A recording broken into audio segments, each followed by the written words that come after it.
Hello friends, आप सभी का एक बार फिर से मेरे इस चैनल पर स्वागत है। आज हम डिस्कस करेंगे जेनेट रैंड के द्वारा लिखी गई एक पोम रिस्क। तो चलिए शुरू करते हैं इसके बारे में पढ़ना। पोम शुरू करने से पहले हम इस पोम के जो राइटर है जेनेट रैंड, उनकी लाइफ के बारे में पढ़ लेते हैं। About the poet. Janet Rand was born on September 6, 1923। Janet Rand का जन्म 6 सितंबर 1923 को हुआ। She died in April 1987 at 63 years old. और उनकी मृत्यु अप्रैल 1987 में हुई जब वो 63 साल के थे। सी हैज़ कंपोज मोटिवेशनल पोम्स। और वो जो पोम लिखा करते थे वो सारी उनकी पोम जो थी वो मोटिवेशनल थी। About the poem. Risk is a motivational poem. Risk यानी जो जोखिम है वह मोटिवेशनल कविता है। Every act to be done by human being anticipate risk. और हर वो काम जो कि मानव करता है उसमें कोई ना कोई उसको रिस्क रहता है। होप में result into despair and life to death. और वो ये सोचता रहता है कि ये जो मैंने काम किया है, अगर इसका रिजल्ट जो आया वह निराशा में आया तो मेरी जो लाइफ है वह क्या हो जाएगी, डेथ हो जाएगी, ख़त्म हो जाएगी। Risk is an integral part of life. Risk यानी जोखिम जो है हमारे जीवन का एक अभिन्न अंग है। We can say that life is full of risk and to overcome fear one needs courage। और इसीलिए हम कह सकते हैं कि हमारी जो लाइफ है, हमारा जो जीवन है वह पूरा रिस्क से भरा हुआ है, यानी जोखिमों से भरा हुआ है। और इससे बाहर निकलने के लिए और इस डर से जीतने के लिए व्यक्ति को जरूरत होती है करेज की, यानी साहस की। यानी अगर हमें हमारी लाइफ में जोखिम उठाना है तो उसके लिए किसकी जरूरत होगी, करेज की, साहस की। Success is all about having the courage to take risk. और अगर हमें हमारी लाइफ में सक्सेस को प्राप्त करना है तो हमें करेज के साथ में रिस्क को उठाना ही पड़ेगा।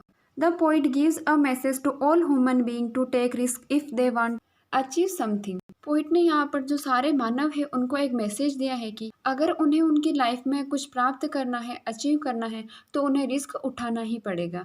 If we don't take risk there is a chance for avoiding sorrow and painful situation in life. और अगर हम जो है रिस्क को नहीं लेना चाहते तो हम अवॉइड करते हैं हमारे जो चांस आते हैं लाइफ में, जैसे पेनफुल हो गया यानी कुछ दर्द हो गया, सोरो यानी हमारे जो दुख दर्द है उनको अगर हम हमारी लाइफ में अवॉइड करते हैं, but we will be missing so much. लेकिन अगर हम हमारी लाइफ में इन चीज़ों को मिस करेंगे तो हम हमारी लाइफ में और बहुत सारी चीज़ें जो है उनको खो देंगे। Without taking risk we would not learn anything. बिना जोखिम लिए हम हमारी लाइफ में कुछ भी सीख नहीं सकते।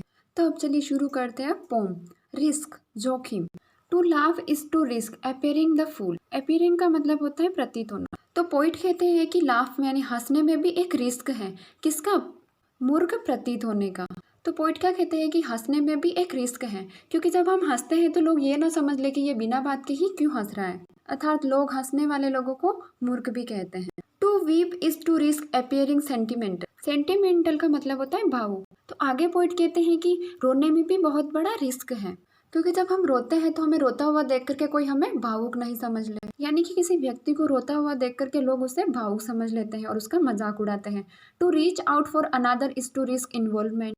इन्वॉल्वमेंट का मतलब होता है भागीदारी। और अगर कोई व्यक्ति दूसरों की सहायता करने में अगर रुचि दिखाता है या फिर अपनी भागीदारी दिखाता है तो सहायता पाने वाले व्यक्ति को सहायता देने वाले व्यक्ति का कोई हित देखा जाता है। ऐसे सोचते कि ये व्यक्ति उसकी सहायता कर रहा है, इसका मतलब इसका इसमें कोई हित है या फायदा है। To expose feeling is to risk exposing your true self. To expose का मतलब होता है प्रकट करना, फीलिंग यानी भावनाएं, ट्रू सेल्फ यानी वास्तविक रूप से अपनी फीलिंग्स को किसी के सामने प्रकट करना भी एक रिस्क है, क्योंकि अपनी भावनाओं को एक्सपोज करते हुए कहीं आप अपनी रियल फेस, आपका जो वास्तविक चेहरा है वो सबके सामने ना आ जाए। यानी जब हम हमारी फीलिंग को एक्सपोज करते हैं तो हमारी जो असलियत है वह सबके सामने प्रकट ना हो जाए, इसका डर भी रहता है और इसका ही अपने को रिस्क रहता है। To place ideas and dreams before a crowd is to risk.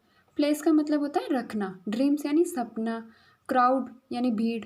लोगों के सामने अपने आइडियाज़ को और अपने सपनों को रखना भी एक रिस्क है, क्योंकि हम अपने जो आइडियाज़ है, अपने जो ड्रीम्स है, अगर उनको उन लोगों के सामने रखेंगे तो ये भी उन लोगों के लिए एक हंसी का पात्र बन जाएगा।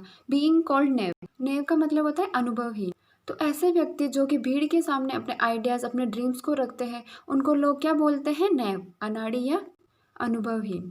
To love is to risk not being loved in return. तो आगे पॉइंट कहता है कि प्रेम करने में भी एक रिस्क है। क्यों रिस्क है? क्योंकि ऐसा हो सकता है कि जो सामने वाला व्यक्ति है वो हमें रिटर्न में वापस प्रेम दे या ना दे। तो पॉइंट कहता है कि इसका भी एक बहुत बड़ा रिस्क है, क्योंकि हम सामने वाले से प्रेम कर रहे हैं लेकिन यह निश्चित नहीं है कि हम प्रेम के बदले प्रेम ही मिलेगा।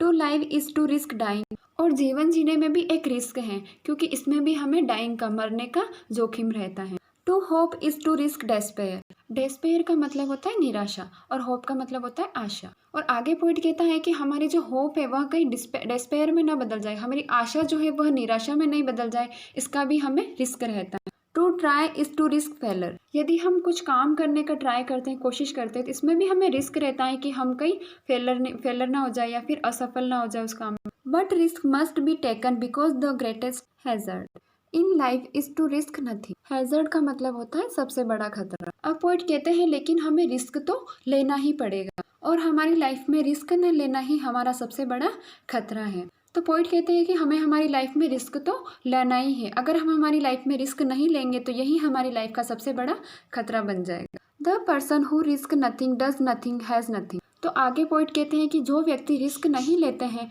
डज नथिंग यानी वो कुछ नहीं कर सकते, हैज़ नथिंग और उनके पास कुछ भी नहीं होता है, is nothing and become nothing अभी भी वो कुछ भी नहीं है और आगे भी वो कुछ बन भी नहीं सकते। तो यहाँ पर पॉइंट यही कहता है कि अगर आप अपनी लाइफ में रिस्क नहीं लेते हो तो आप कुछ भी नहीं हो और बिल्कुल न के बराबर हो। They may avoid suffering and sorrow but they can not learn feel change grow love life. Suffering का मतलब होता है कष्ट, सोरो का मतलब होता है दुख। तो आगे पॉइंट कहते हैं कि जो लोग रिस्क नहीं उठाते हैं वो लोग जीवन की परेशानियों और दुख से बच सकते हैं, लेकिन वो कुछ भी लर्न नहीं कर पाते, कुछ भी सीख नहीं पाते और कुछ भी फील भी नहीं कर पाते यानी अनुभव नहीं कर पाते हैं और ना ही किसी चीज़ में परिवर्तन करना सीख पाएंगे और ना ही ग्रो करना यानी विकास करना सीख पाएंगे, लव यानी प्रेम करना सीख पाएंगे और लाइफ और अपनी लाइफ अपना जीवन जीना भी नहीं सीख पाएंगे।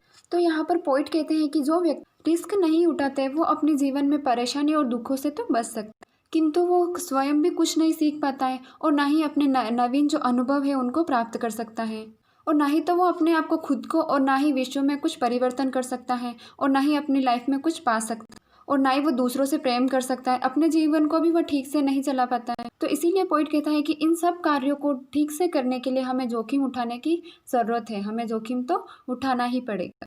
चेंड by their certitude they are slaves they now sorry है। चेंड का मतलब है जंजीर या फिर जकड़े होना, सर्टिट्यूड का मतलब होता है निश्चितता का भाव, स्लेव्स यानी गुलाम।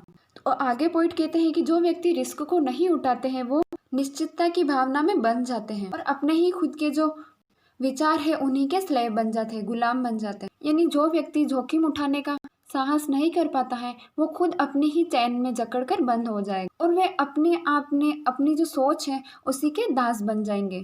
They have forfeited their freedom, वो अपनी खुद की स्वतंत्रता को ही खो देंगे। फॉरफिटेड का मतलब होना है खो देना। Only a person who risk is truly free, और वो ही व्यक्ति फ्री है जो कि रिस्क लेता है अपनी लाइफ में और जोखिम को उठाता है। और जो व्यक्ति कष्टों और परेशानी से नहीं डरता है और जोखिम उठाने का साहस करता है वही व्यक्ति स्वतंत्र रहता है।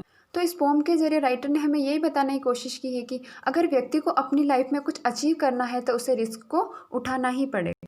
आई होप आप सभी को ये पोम समझ आई होगी।